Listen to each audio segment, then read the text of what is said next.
Attention, you're listening to The Todd Huff Show, America's home for conservative, not bitter talk and education.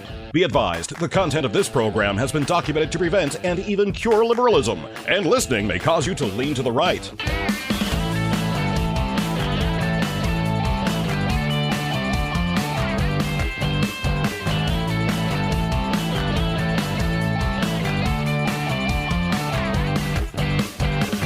And now, coming to you from the Full Suite Wealth Studios, here's your conservative but not bitter host, Todd Huff.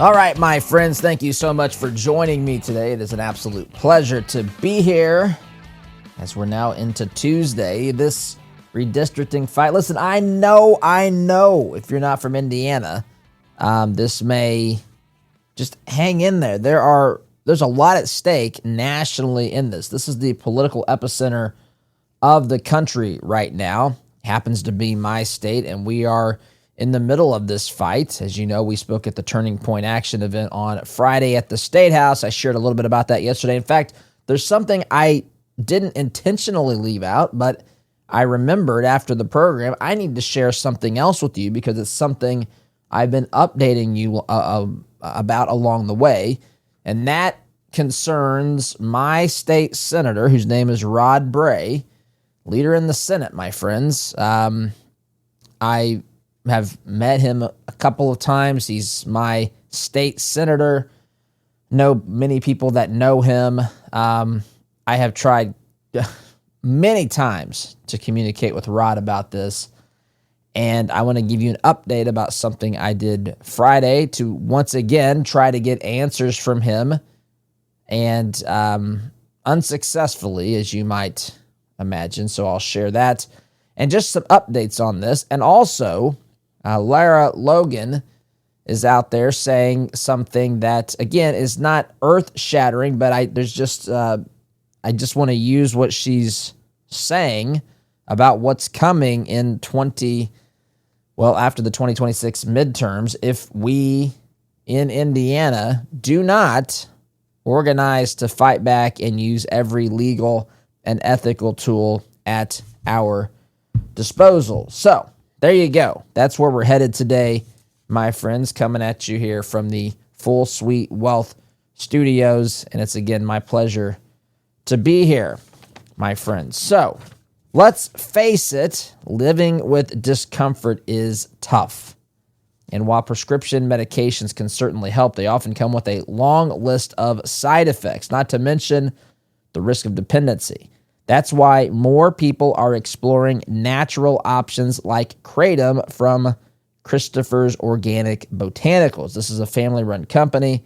They do things the right way. They work directly with Indonesian farmers. They lab test every batch that they order so that there are no synthetics, no chemicals, no surprises, just natural Kratom that's been used for generations. Now, you undoubtedly have heard the headlines, some things about Kratom, and you're wise to look into that and to do some research.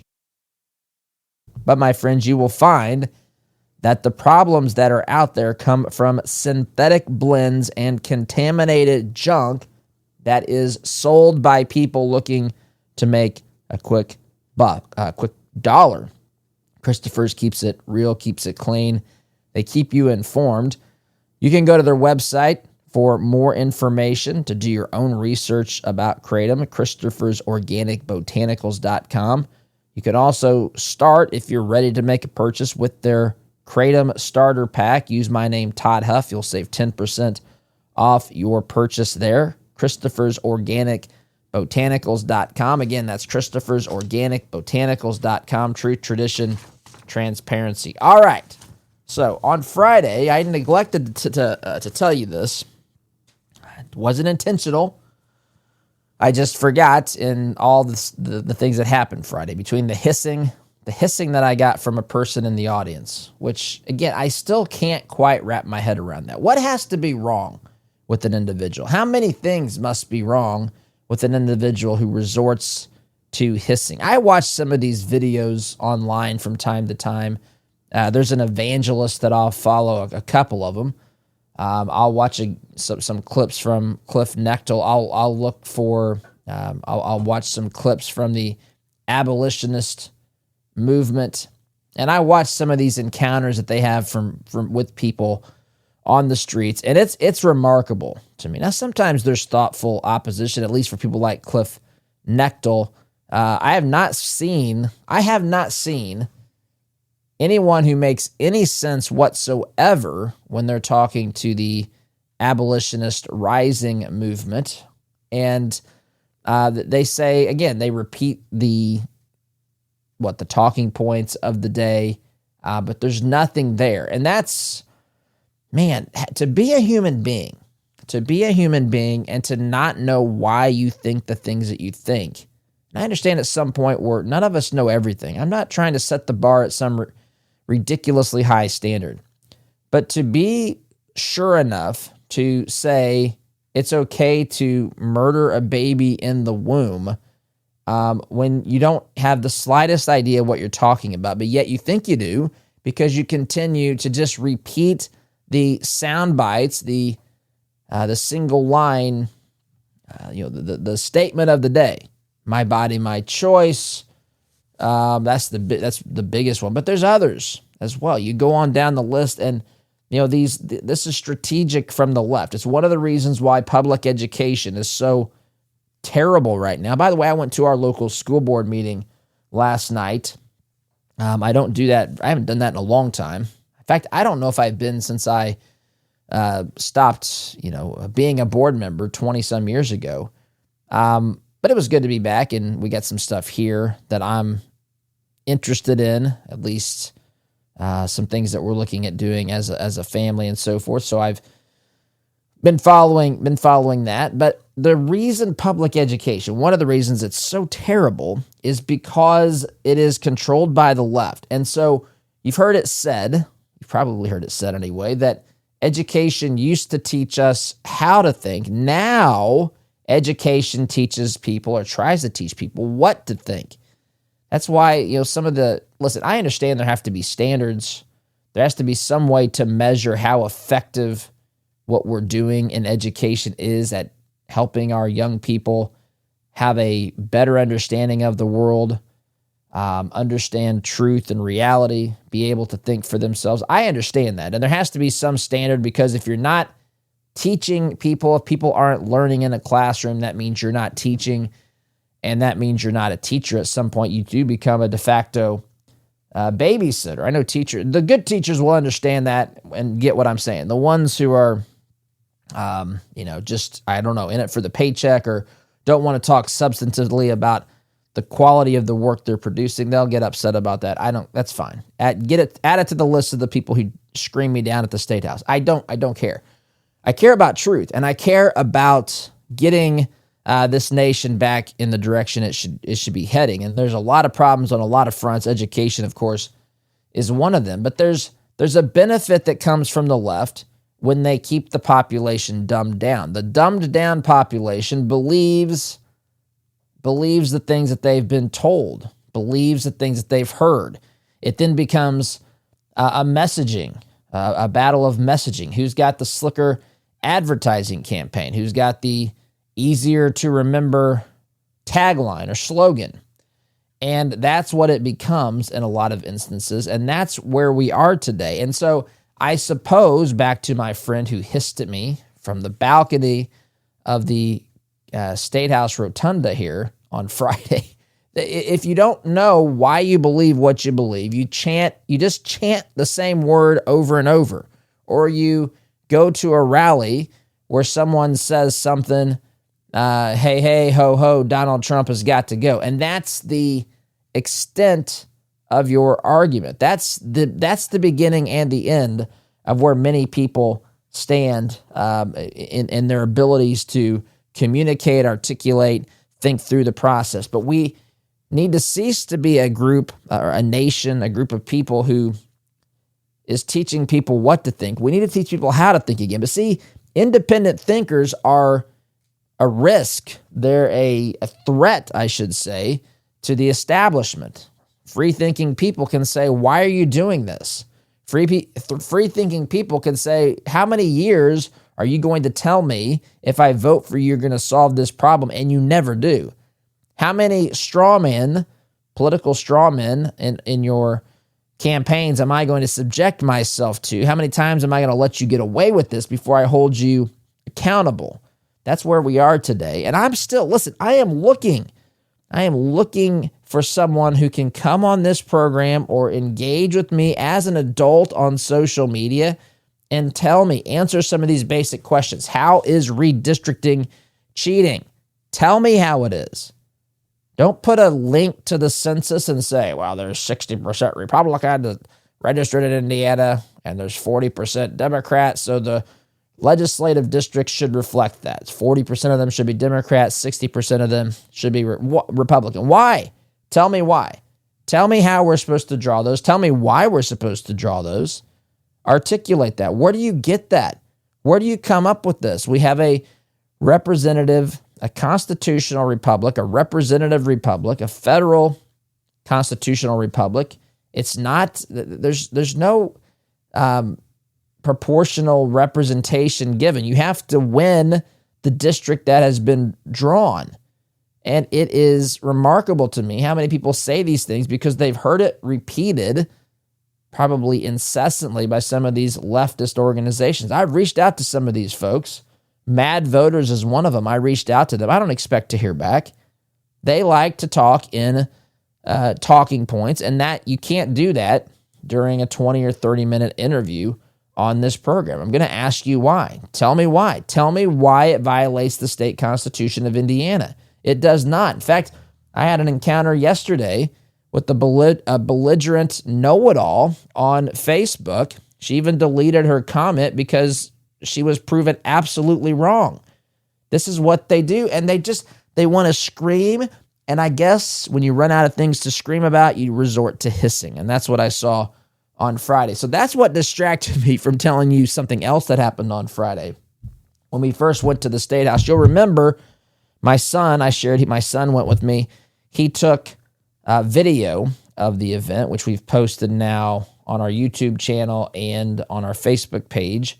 Also shared it with our email newsletter subscribers, which I highly encourage you to sign up for that. It's totally free, toddhuffshow.com. You can sign up and get daily emails from us about things that we've talked about here and sometimes some additional things as well.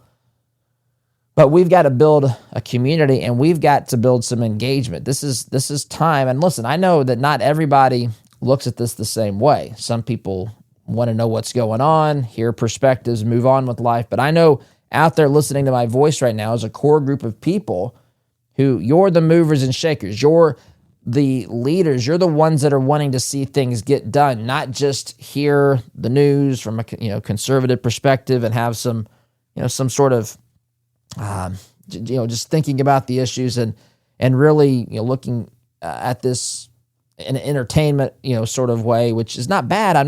Everybody's a little bit different, but there are people out there that are part of the core group that we're going to have to call on and rally the troops if we're going to move the needle here and actually see political victories for the Constitution, for liberty, for the conservative movement. And it's probably going to happen through the Republican Party. As much as that aggravates me at times, that's the only place that exists right now for us to go that has any real chance of winning politically. So, but while I was there at the Statehouse, you'll remember that my son went, as I said, but there were also a couple of other ladies. One of them, my sister-in-law, met us there, so she was there. But there were a couple of other ladies that I shared that went up with us to the Statehouse. And I asked them, I said, would you guys like to go to Senator Bray's office? We're up here on the second floor. The event had just gotten started. I wasn't speaking until the end. The whole reason we're there was to push this issue of redistricting and to let people know what this is about, what's at stake, how we're in favor of this happening and being done, how Republicans need to take the kid gloves off and engage in a way so that they win, so that they use whatever legal and ethical tools that are at their disposal, using the political power they have accumulated in the state over the past decades, and actually put it to good use to make sure that Indiana's voice is not diluted, as I've gone through in Washington, D.C., because some states are given more representatives than they should have because we're counting illegal aliens.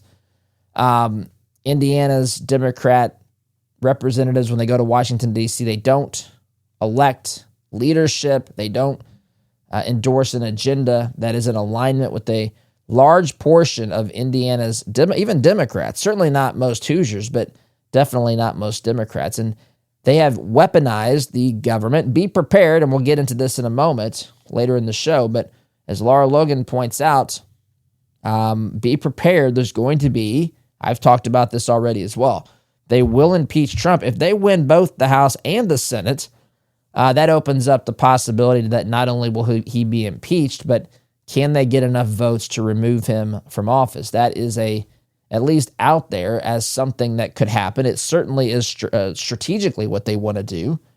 This is why I've said on this program for a long time, the Democrat Party has embraced what I call the Seinfeld-Newman strategy, which again comes from an episode of Seinfeld where Seinfeld told Newman, I'll do whatever it takes as long as it takes me, so long as it takes you away from me. That's the Democrats' strategy when it comes to Trump. They'll do whatever it takes as long as it takes them, so long as it takes Donald Trump or his agenda out of the position of power in our nation today. So the ladies and I walked over to Rod Bray's office. They're on the second floor of the Statehouse. We walked in. Now keep in mind he's a leader of the Senate. And Friday, he absolutely knew that there would be this rally there. This was, a turning point action event. This was well publicized and well known.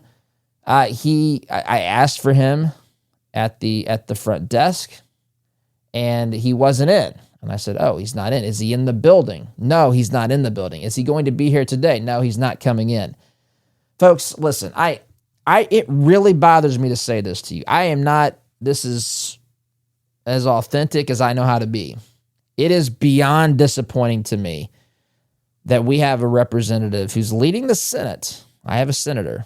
He's my state senator who refuses to engage with me and others like me. We just have questions. I'm not going to attack the guy. I'm going to ask him tough questions that I don't think he has an answer to. I think that's why he's running and hiding. But if he thinks that this is over after the vote, especially if he does not vote for this, which from what we can tell, that's where he's going to end up. I don't think there's any real chance he's going to change his vote on this. But if he thinks that this is over, I know he's not up for re-election until 2028. Turning Point USA has already been on record as saying that they're going to work to primary Republicans who vote against this. Turning Point Action, I should say, not Turning Point USA. It's the 501c4 arm, not the C3 arm. But if he thinks that he's just going to avoid this, and you may have a state senator like this too, or a representative. My representative voted against the new map, Peggy Mayfield. If they think that this is over, that we're just going to roll over, this is a critically important fight. And why would we as Republicans not take advantage of the legal tools available to us given the total picture? And what I'm going to do next segment is I'm actually going to share with you the speech that I was planning to give from the Statehouse Rotunda floor. It's only a few minutes. I had to do it much more extemporaneously because there was a lot of people screaming and acting like lunatics up there, trying to prevent people from hearing what I had to say. Those aren't people that want to engage in the free exchange of ideas. Those aren't people who believe in American principles and policies, American principles, I should say. They want to silence and shout out the other side. It is designed to be an intimidation factor. All it did for me was encourage me and fire me up, that made me want to stand and speak louder and more powerfully and more just effectively. That's all it did. As they sit up there and hiss and chant and everything else, hold their signs up that honestly, I don't even know if half of them understood why they were there. Some people have questioned to me, are they getting paid? I wouldn't say that that's impossible either. They certainly could just be people who are, have positions where they have that they work for the state or in education or something, and they take days off, and who knows? I don't know. All I do know is that the opposition is not what was there at the Statehouse is not. If I was against this, I certainly wouldn't want those people speaking for me. And right now, those are the people that are speaking for the opposition to new maps, because the reasonable people who I think might have some good questions and reasons to at least question this, they won't speak up. They certainly won't talk to me. They won't come on here. Senators like Rod Bray hide for all he's worth, which is, again, he's elected by the public. I'm a constituent. He refuses to talk to me, but he found time, my friends, to speak with Politico. They got a nice picture of him sitting at the desk there. I don't know if he's posing for GQ or what, but they've got it in Politico. That's in the stack of stuff if you want to take a look at it. Talk to anyone but constituents. Say as little as possible. Not answer questions. Think that this is just going to blow over. I'm telling you, it's not. It's not going to happen. We are not going to lie here any longer. We, and I speak for people who agree with me, which includes a lot of you, we have watched this nation fall apart because we have refused to, Republicans have refused to lead with strength. They've capitulated and given in to the left. We've had enough. It's one of the reasons why Trump is so appealing to people. It's one of the reasons why people are willing to overlook some of the things Trump, some of his faults, which we all have as human beings, or just, quirks or whatever, style. People look past some of those things because they so much believe that we need a fighter. We need a fighter in this Statehouse. And it certainly is not Senator Rod Bray. I hope he fixes this and comes down on the right side of this, because this isn't going away, my friends. So timeout's in order, but really quickly, my friends, one of the biggest challenges that we face as conservatives is finding ways to ensure our values align with the things that we do, the way that we live our lives, and that includes how we invest our money. I love what the team at 4-8 Financial is doing. They specialize in biblically responsible investing. That means they screen out companies that don't align with our faith and our values. So we're not funding things that go completely against what we believe in. Plus, they do all the heavy lifting for us, helping align investments with our purpose, with our goals. The best part is they'll help you find out how your current investments stack up against your values, how they reflect your values, to what degree they reflect your values. 48financial.com is where you can go to take a quick assessment. I did it. It's quick and easy. 48financial.com/Todd. 48 Financial, because our money should work for our values. Quick time out, my friends. Back in just a minute. Welcome back, my friends. Let me say this really quickly, too. I know that there are reports of people receiving death threats or acts of violence and that sort of thing in the Indiana Statehouse. And this should not have to be said. I don't care who, but I will say it to make it abundantly clear to the people on the left, people in the media, people on the conservative side. I want to fight this with all my might. I want to stand up for this the best that I can. But in no way, shape, manner, or form is it acceptable to threaten. You can say, I'm going to support you if you vote for this. I'm going to politically oppose you. That's fair. But to threaten somebody who is in office with violence is 100% unacceptable. So that needs to be clearly stated. I know the stakes are high. I know the emotions are high, but that should never be the way that people think about this. That's absolutely inexcusable.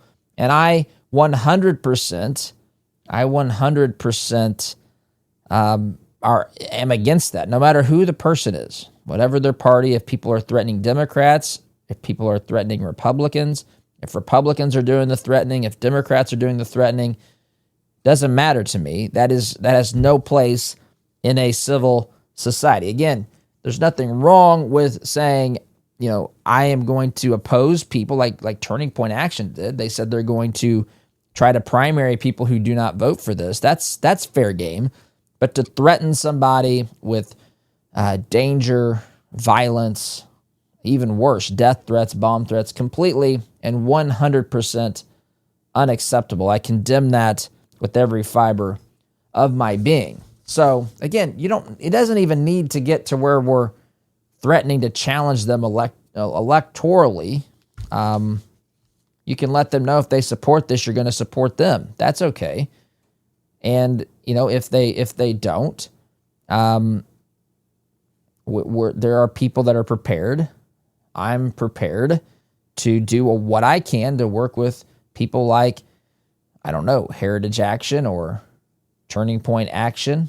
Work with those of you here locally to do what we can to get officials elected who understand what's at stake.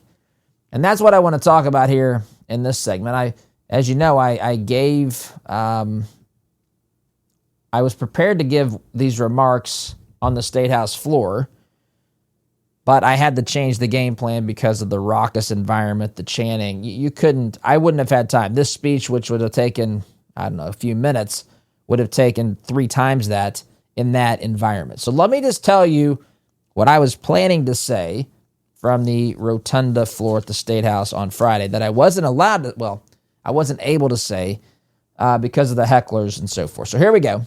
This week, this rotunda has been filled with a lot of noise, angry protests, emotional outbursts, superficial chanting, and candidly, a whole lot of blind rage directed at you, at me, at Trump, of course, and at anyone who doesn't fit the approved narrative of the radical left. But I'm not here to lead a chant. I'm here to appeal to your logic, your reason, and your commitment to preserving this republic through what I call this cold civil war we are enduring. Let's be blunt. When Hoosiers send someone to Washington, we expect them to represent common sense, personal liberty, fiscal responsibility, and the belief that America is fundamentally good. But far too often, when a Democrat is elected and sent to Washington, they vote for leadership and an agenda radically out of step with the people of Indiana, including many Democrats. Look at inflation. Inflation isn't caused by corporate greed or unions or anything else. Inflation happens when the federal government, and only the federal government, thank you, Milton Friedman, for hammering this point home, creates more money than the value of goods and services in the marketplace. When they do, every dollar we earn is worth less. Our savings, our paychecks, our retirement, our grocery budgets, all of that is worth less. But why do they keep doing it? Because the radical left believes government is the solution to every single problem, and that belief produces the reckless spending that fuels inflation. These are the same folks who have given us open borders, which brings deadly drugs and dangerous criminal illegal aliens into our communities. They brought men into women's sports. They've pushed a culture that can't define basic biology. Their policies weaken families, burden Hoosiers, and by the way, all Americans, and erode the liberty government is supposed to protect. These folks cannot be stopped unless we send people to Washington with both a brain and a backbone. I was raised in a Hoosier Union Democrat family. These old school Democrats love their country, value hard work, respect faith, family, and capitalism. But those values are nowhere, hear me say it, they are nowhere in today's Democrat Party. Today's leadership is controlled by extremists who want to remake America into something it was never intended to be. And they will do whatever it takes, as long as it takes them, so long as it takes Donald Trump out of the White House or stops him from carrying out the agenda he was elected to accomplish. These are the people who want higher taxes, more bureaucracy, more government control over every aspect of our lives. They love government. They worship government. They hate liberty. And that brings us to redistricting. Redistricting is and always has been a political process. The Constitution gives that authority to the states, specifically state legislatures. Districts must be contiguous and have roughly equal populations. Beyond that, districts are up to the discretion of each legislature. There is no sacred, God-ordained shape of a congressional district. There is no rule that says Indianapolis gets special attention and special protection. Strip away party labels, and there is no moral argument that one map is holy and another is evil. The real question is simple: which map best serves Hoosiers and protects the sovereignty and liberty of our state. We must also address something the activists chanting in the rotunda will never mention. The Biden administration chose to count illegal aliens in the 2020 census, and those numbers were used to allocate representation. This decision allows states with large illegal alien populations to gain more political power, while states like Indiana can see their representation diluted simply because we are not a haven for illegal aliens. This is not what the framers intended. The census was designed to reflect the residents of a state, not whoever happens to be within its borders on counting day. This matters, and it should absolutely impact how we think about redistricting. If blue states gain districts by counting illegal aliens, should Indiana not consider how that dilutes her voice in our nation's capital? My friends, the era of Republicans fighting with one hand tied behind our backs while Democrats fight with both fists, metaphorically, of course, is over, and it has to be. We must use every legal, every ethical tool available to protect Hoosiers from the radical left's destructive agenda. Make no mistake, if we do not redistrict, if our state senators do not vote for redistricting, you are empowering the left to potentially win the U.S. House in 2026 and unleash the havoc and mayhem I've described previously. If our Senate fails to act, we will hold them accountable. This moment matters. This is about Indiana's future. This is about America's future. Today must be a line in the sand. Hoosiers will not accept weakness. We will not reward silence, and we will not tolerate surrender. We expect our leaders to act boldly, decisively, and without apology in defense of Hoosier values and the liberty that makes this nation great. Indiana state senators, vote to approve this new congressional map. Now, that's what I was prepared to say at the Statehouse on Friday. Wasn't really given the chance to because of the raucous environment, which was fine. Candidly, I much preferred that and calling out some of the nonsense and the behavior of the lunatics. They to me were illustrating. This is why it's good to let them speak. One of the reasons why free speech is so great. Look at what they're saying. Look at how empty the words are. Look at how superficial. Look at how programmed they are. Look at how there's no ability to think or interact. They just repeat things over and over and over. Things that cannot stand the scrutiny of a single question, my friends. So I preferred it. That's what I was going to do. Hopefully that's helpful for those that still don't know why redistricting is so important. Friends, as I get ready to take a quick break here, let me ask you something. Would you rather take 2 soft gels a day or spend hours in your doctor's office talking about your cholesterol? I know what I would choose, and I'm generally speaking friends with my doctor. He sometimes can get on my nerves, but he's a good friend of mine from a long time. But listen, I would rather take the soft gels. It's not to say there's not a time to go to the doctor. That's a necessary and good thing. But Salty is an all-natural, clinically proven dietary supplement that lowers your cholesterol. No prescriptions, no doctor's visits. That's not even a drug. All you have to do is take 2 Salty soft gels a day. That's all it takes to take care of your heart health. Your family needs you healthy. Your church needs you strong. This country needs you engaged in this fight. Salty.com is where you can go. SOLTEA. Promo code Todd will save you 50%, my friends, on your first order. Plus, you'll get free shipping. Salty.com. SOLTEA. Salty.com. Promo code Todd. Quick timeout for me, my friends. Back in just a minute. Welcome back, my friends. Ever notice how some families seem to have a plan that lasts for generations? That is not by accident. Full Suite Wealth works with people who want their wealth to make a difference for years to come. Their team, led by Jason and the fine folks there at Full Suite Wealth, bring together high-level investment strategies like private equity, private credit, option strategies, all coupled with expert legal guidance about making sure your vision becomes a reality for the people you love today and tomorrow. If you're looking to do more than just manage your money, if you want to leave a mark and build something lasting, take a look at Full Suite Wealth. Visit fullsuitewealth.com.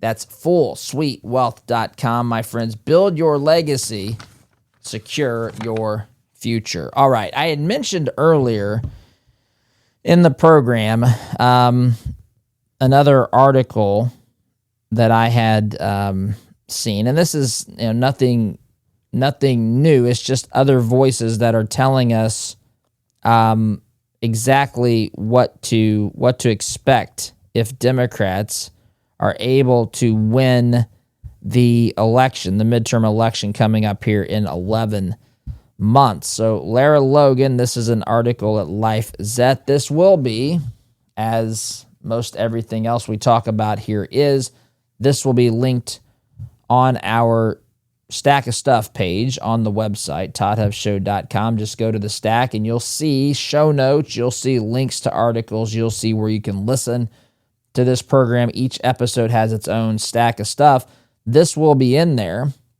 Headline, The Deep State is Preparing to Steal the Midterms, Lara Logan. So, Lara Logan told Eric Bolling that she believes political opponents are preparing a coordinated plan to damage the administration ahead of the midterms and set the conditions for an impeachment effort. She said she does not think those opponents will wait multiple years to move, but instead are focused on the coming election cycle. And by the way, whether she's right specifically here or not, we do know in general that these sorts of conversations and these sorts of strategeries, as George W. Bush would have said, these are the sorts of things that are happening, being discussed behind closed doors and so forth. It's why they are wailing so loudly today at the Statehouse here in Indiana and anywhere else in Texas, anywhere else in Missouri, other states that are looking to do something similar here. So she said she does not think those opponents will wait multiple years to move, but instead are focused on the coming election cycle. She stated, "No, I don't think that. I don't think they're waiting 3 years. I think they're waiting 1 year until the midterms. I think there's a plan to steal," her words, not mine, "the midterms, to either take both the House," I have to say that because of social media, take the House or the Senate or both, and then impeach him, and he'll be gone because this time they will have both houses and they will be able to get rid of him.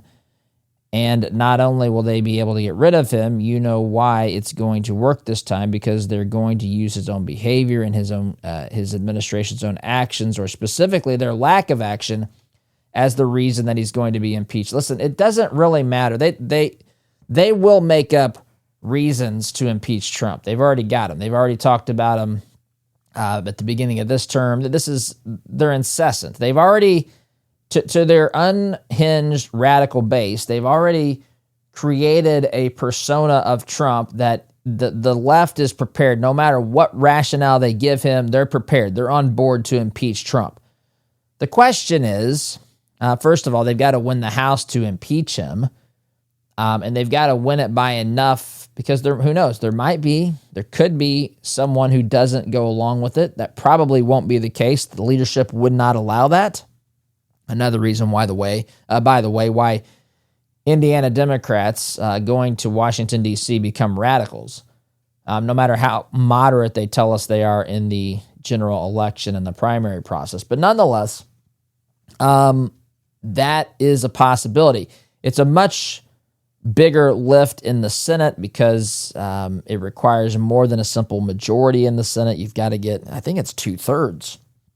I think you've got to get 67 senators, which there may be some Republicans that would join in. So winning those things, winning the House and the Senate, moves them in that direction. Again, they don't need any reason or rationale. This is the sort of thing that needs to be stopped. Why should we as Hoosiers be supportive of maps that send probably at least 2 Democrats to Washington, D.C., who have shown us that they have no regard for truth? They're prepared to use whatever tools are necessary, not just legal and ethical tools, but to engage in absolute lawfare, which is what they've done against President Trump. We've seen it time and time again. This has to be stopped. It's time for the adults in the room to do what needs to be done to ensure that the representation we send to Washington, D.C. is not radicalized, is not supporting the radical agenda, and drawing maps that favor the adults in the room is certainly a reasonable first step. And again, I find myself asking, these folks in Indianapolis think that they deserve to have a district all to itself. Why? Why do they think that? Of all the places in this state that are mismanaged, is there a place that's more mismanaged than Indianapolis? I know there's good people there. Don't misunderstand me. There's just not enough people with brains and backbones casting ballots to prevent the nonsense that's happening in our our state's capital, I should say. And so why should they get special protection when they're the ones that are electing the lunatics that are making situations worse in our city and in our state? Folks, I'm out of time here. Thank you so much for listening. Have a wonderful day. SDG.